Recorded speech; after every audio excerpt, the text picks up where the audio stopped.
ఆంధ్రప్రదేశ్లో దేవాదాయ శాఖ నుంచి ఉద్యోగాల భర్తీకి సంబంధించి ఒక బిగ్ అప్డేట్ అయితే రావడం జరిగింది. దేవాదాయ శాఖలో వివిధ పోస్టులకు త్వరలోనే నోటిఫికేషన్ విడుదల చేసి ఆ ఉద్యోగాలను భర్తీ చేస్తామని మంత్రి ఆనాం గారు తెలియచేయడం జరిగింది. అర్చకుల నుంచి అడ్మినిస్ట్రేషన్ వరకు 500 పోస్టుల భర్తీ చేయనున్నారు. సీఎం ఆదేశాలతో త్వరలో ప్రక్రియ ప్రారంభం కానుంది.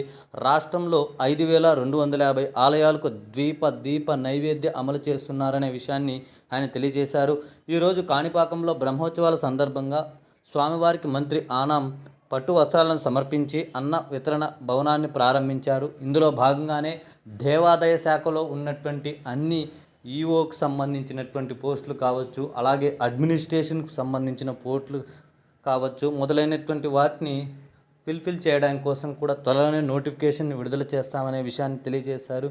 దీనిని బట్టి మనం ప్రధానంగా గమనించినట్లయితే జనవరి నెలలో ఆంధ్రప్రదేశ్లో జాబ్ క్యాలెండర్ వచ్చే అవకాశాలు ఉన్నాయి. ఇందులో భాగంగా మనకు అటు సచివాలయం ఉద్యోగాలు కావచ్చు, గ్రూప్ 1, గ్రూప్ 2 మరియు గ్రూప్ 4 ఉద్యోగాలు అనేటువంటివి, దేవాదాయ శాఖలో ఉన్నటువంటి ఉద్యోగాలు కావచ్చు, ఏపీ పోలీస్ కానిస్టేబుల్ కావచ్చు, మరియు ఎస్ఐకు సంబంధించినటువంటి ఖాళీలు ఎక్కువగా ఉండడం వలన వాటికి సంబంధించి నోటిఫికేషన్ను మరియు జాబ్ క్యాలెండర్ను విడుదల చేసి ఏపీ ప్రభుత్వం భర్తీ చేయనుంది.